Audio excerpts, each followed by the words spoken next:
Well, welcome to this edition of Northern Lights, the podcast from Business Crack, brought to you by Barrow Media, shining a light on businesses across Cumbria. I'm Nigel Thompson. Coming up, we'll bring you a reaction to the Chancellor's spring statement.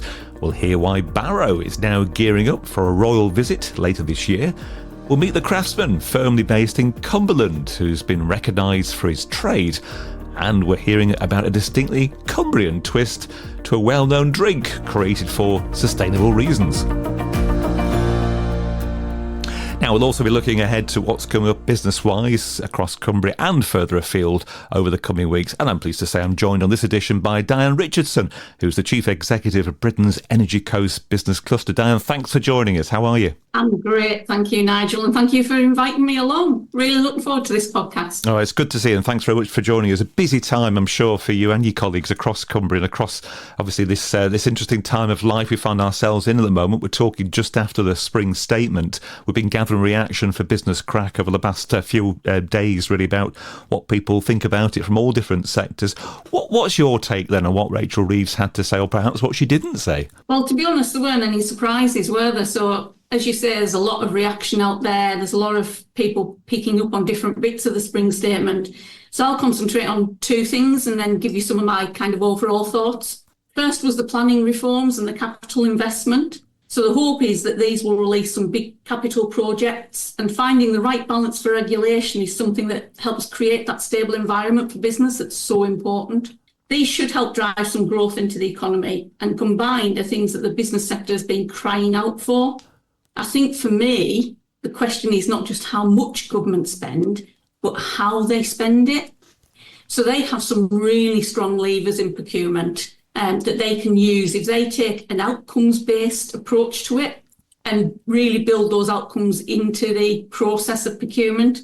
That can make a really big difference in what is achieved through all of that. I think along with the new Procurement Act that came in recently, that's a really important piece for me. It's not just about the money, it's about how you spend it. It was really lovely, speaking of funding, to hear Barrow get a mention, but it's important to note that this wasn't new funding. So governments of all colours seem to like to announce the funding time and time again. So it was the same funding, but I do have a bit of a concern around the focus so much on defence without the backing up of energy security. So we cannot manufacture for defence if we don't have energy security and reliable energy. And that seems to have disappeared from the conversation a little bit recently, beyond even just keeping the lights on for everybody. If we want to manufacture in the UK for defence, we've got to get the energy sorted as well. So we've got to have that focus there as well, I think. That Russian invasion of Ukraine taught us that we need energy security. The other bit I was going to pick up on was the benefit cuts and the cuts to the civil service as well. So the government was elected on a growth mandate. That's what we saw right through all of their manifesto. All we heard about pre-election was growth. But the actions they're taking seem to be more about balancing the books and meeting their own set fiscal rules. And those can sometimes be opposite to each other, have opposite effects. So if we look at the NI changes in the autumn budget, for example, those changes are causing organisations to reduce their workforce at a point when the government are doing benefit cuts to try and get more people into the workforce and putting support in to get them into the workforce, and doing civil service cuts, but with cut civil service jobs as well. So those are against each other. You know, businesses bring growth. They do that through providing jobs. They've reacted to the NI cuts by thinking, I won't put those vacancies out, or I might even do some redundancies. And at the same time, more people are landing into the labour market. Doesn't feel like coordinated thought to me. And does it come at a time when your members are still trying to recruit? Because as we keep hearing, you know, people attracting talent to either stay in Cumbria or come back to Cumbria is a challenge, isn't it? So do you think this is like almost like a triple whammy, because people won't be encouraged to recruit, but therefore people won't be encouraged to come back to the county? Possibly. I think it's one of those things where one of the potential good points from it could be that business will be forced into being more productive.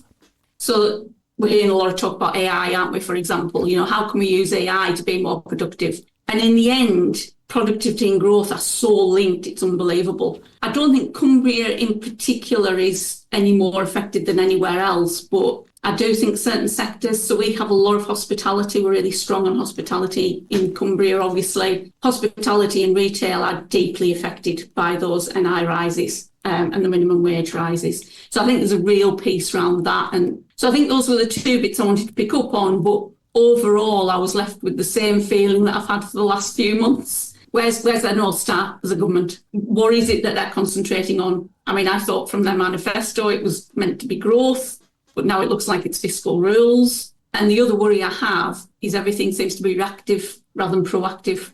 So we had a change in the forecast from the OBR based on data that we know isn't reliable. I mean, it's best guesstimate. That causes changes like these, and they might not even last a week, because if next week Trump puts tariffs on, everything changes again. So I think there's a piece about creating that stable environment and having a strategy that is a little bit future-proofed. And that's what businesses will be looking for. And it doesn't feel like we've got that right now. So I'd like them to be a bit more radical, in all honesty. Focus on growth, focus on long-term. And I'm still hoping that comes through, but the hope's getting a little bit smaller as time goes on. Dianne, thanks very much. Good insight there. And I'm sure members across Cumbria and further afield listening and probably nodding sagely to what you're saying as well. And it's funny you mentioned about Barrow, because there seems to be this habit now, doesn't there, of kind of leaking or preempting what's going to happen in the world of news. And this is perhaps, our next story is a really good example of that. Business Crack has followed closely development of Team Barrow. This is the group made up of central government, Westman and Furness Council, BAE Systems. And the overall aim is to highlight the importance of work underway at the shipyard, which of course many thousands of jobs depend, and further afield in the supply chain as well. We know that £200 million will be spent over the next 10 years in the community, something that really is of national importance. So we're here today to do something profound. This keel laying does not just mark the birth of this vessel, not even the first of the new dreadnought class. It marks nothing less than the renewal of a historic national endeavour, a collective commitment to our defence for decades to come.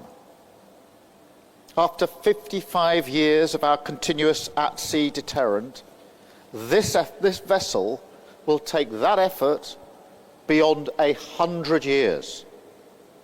So we are all part of that endeavour, a purpose that's much bigger than ourselves.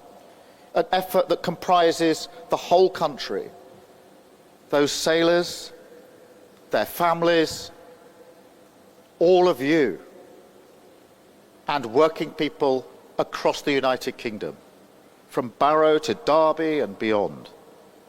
In the 42,000 jobs across the supply chain, supported by the largest increase in defence spending since the Cold War.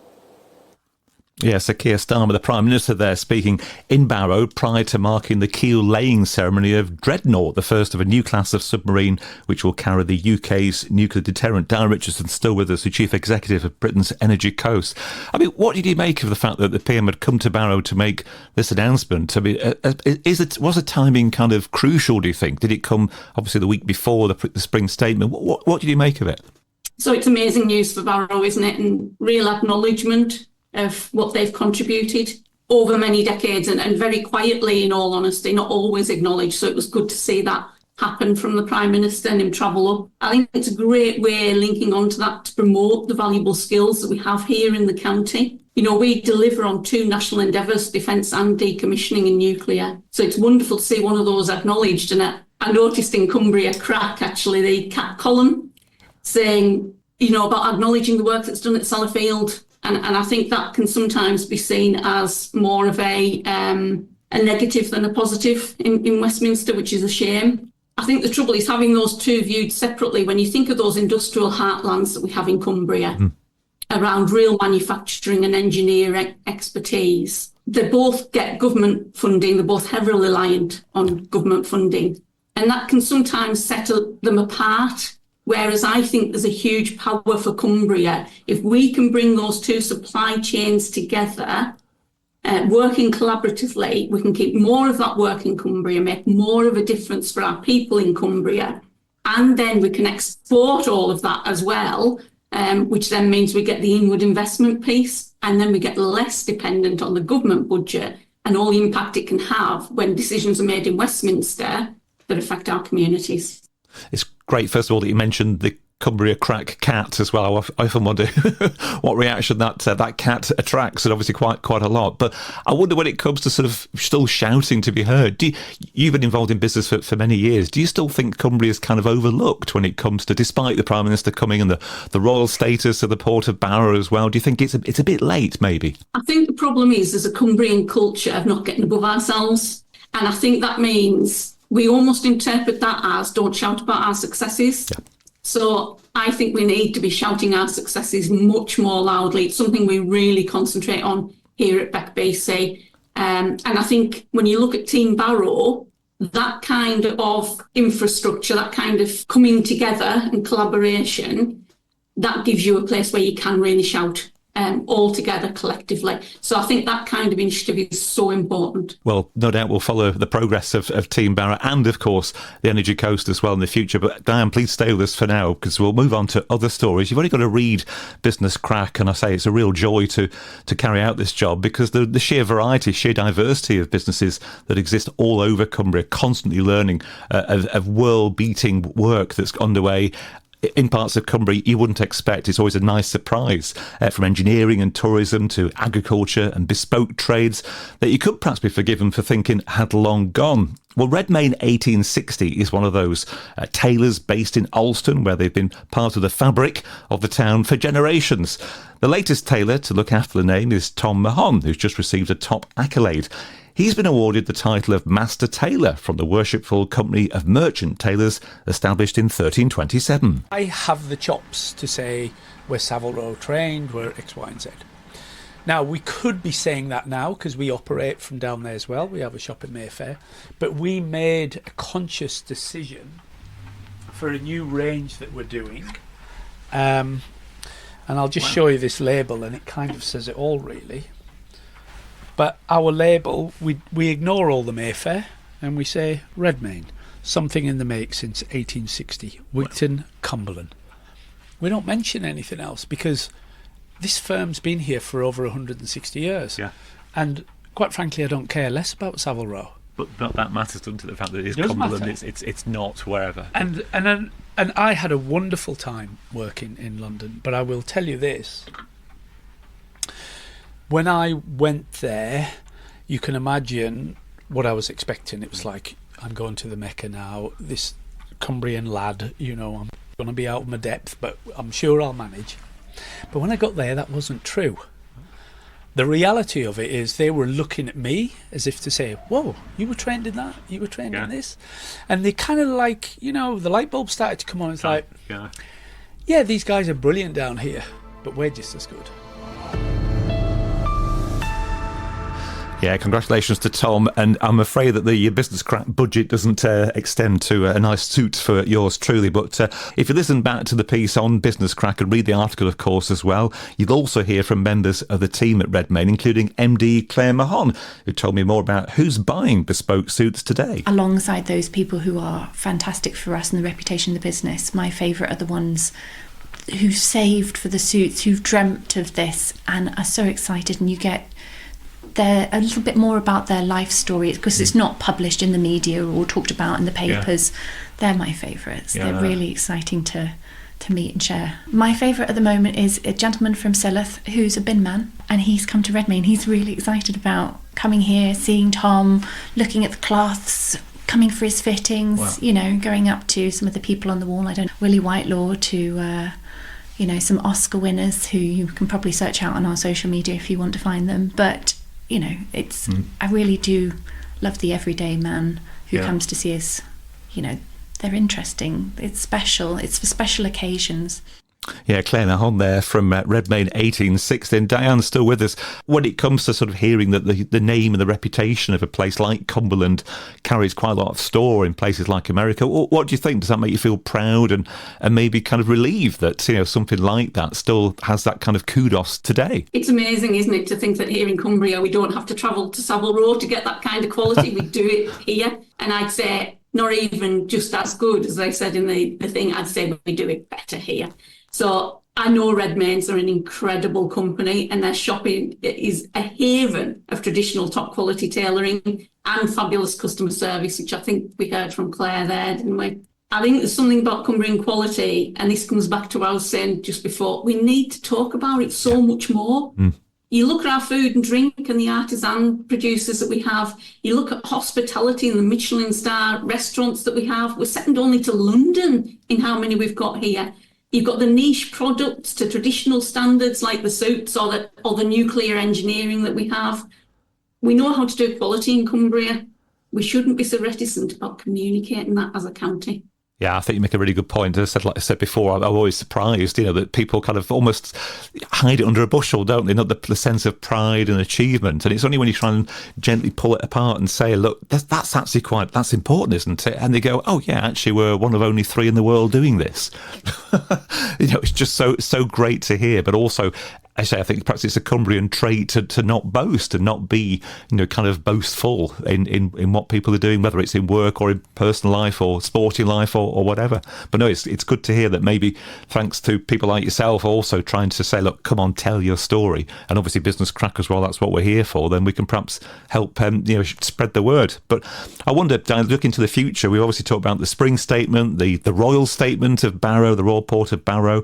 We've got Easter around the corner. I mean, the world is obviously changing, but time is getting on. What kind of things are you looking forward to? I wonder, not just maybe personally, but also for the cluster. What's coming up and what's in your in tray? We've got quite an exciting time at the moment because we've got a new director joining the board at our AGM in April. The voting's open at the moment for that. And then in May, we're going to be launching our awards, which obviously you'll know about, which will be in November. So both of those are really exciting for us. I think there is a piece as well about us looking forward to the government getting Sizewell C beyond final investment decision, and us seeing some news coming out from Great British Nuclear and understanding what things look like there. I'm really hoping the government will release a bit of the private investment around nuclear, take away some of the barriers, put in some enablers. That won't cost them money, but will get some projects up and running. And I think there's a piece about areas. There's a lot of talk.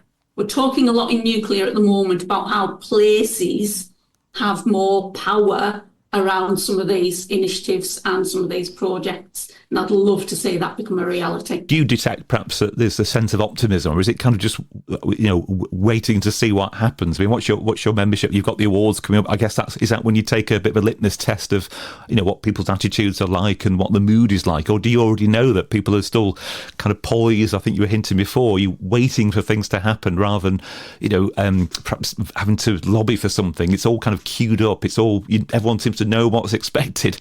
You just need someone to fire the gun and off you go. Yeah, I think that's exactly it. I think we can see how progress could be made and how growth could be delivered, and growth that is really good for our area. We just need the right buttons pressed. So we're hoping somebody's going to do that. Well, fingers crossed. Let's change the tack completely. Sure. Do you fancy a drink?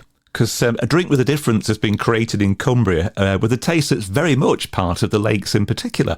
The Dianne at Broad Rain near Grasmere has set a lead as a sustainable bistro and a small hotel. There's a hydro system, biofuel heating, and produce is grown and reared on site. Now, in an attempt to find a use for everything, fat, that's right, fat from Herdwick sheep is being used to wash whiskey. So how does it work? What does it taste like? Well, sommelier and bar manager Peter King is the man behind Hedonistic Herdwick. Because we serve so many shepherd's pies and it's such a consistent sort of dish on the menu, we are constantly roasting roughly the same amount of shoulders each week, which is sort of somewhere in the region of sort of 10 Herdwick lamb shoulders.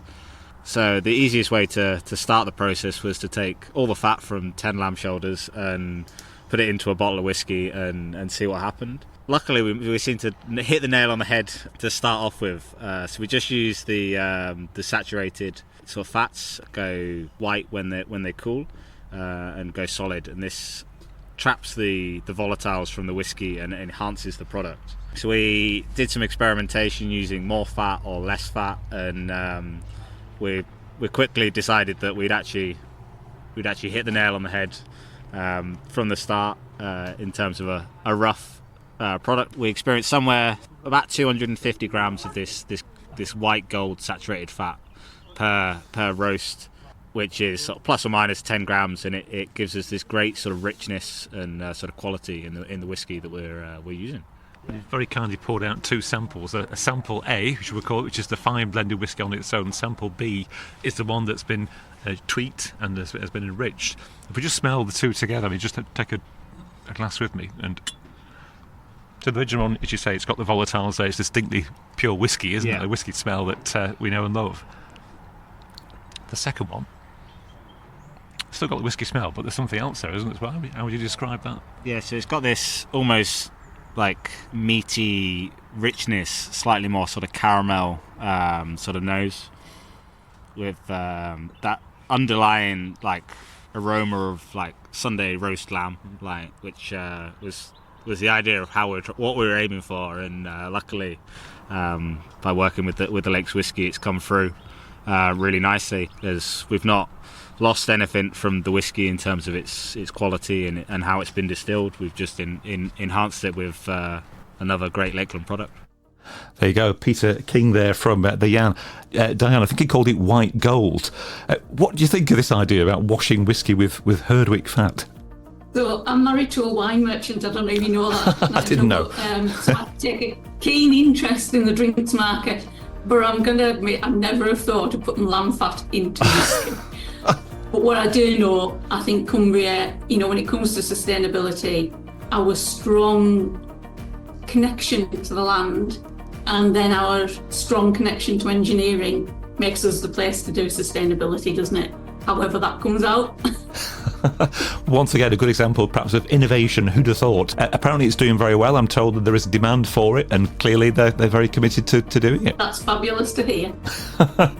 Dianne, thanks very much for your time. I'm really pleased that you joined us on this edition of Northern Lights. I hope you enjoyed it. I have very much. Thank you for the invite, Nigel. Excellent stuff. Well, please keep in touch. And don't forget, if you'd like to be involved in Business Crack, or indeed a future edition of Northern Light, get in touch. Let us know. We'll keep the editions coming to you, courtesy of Barrow Media. Thanks for downloading this edition of Northern Lights. Thanks again to Dianne Richardson. And don't forget to follow us on LinkedIn and be sure to share this edition of the podcast. I'm Nigel Thompson. Thanks for listening.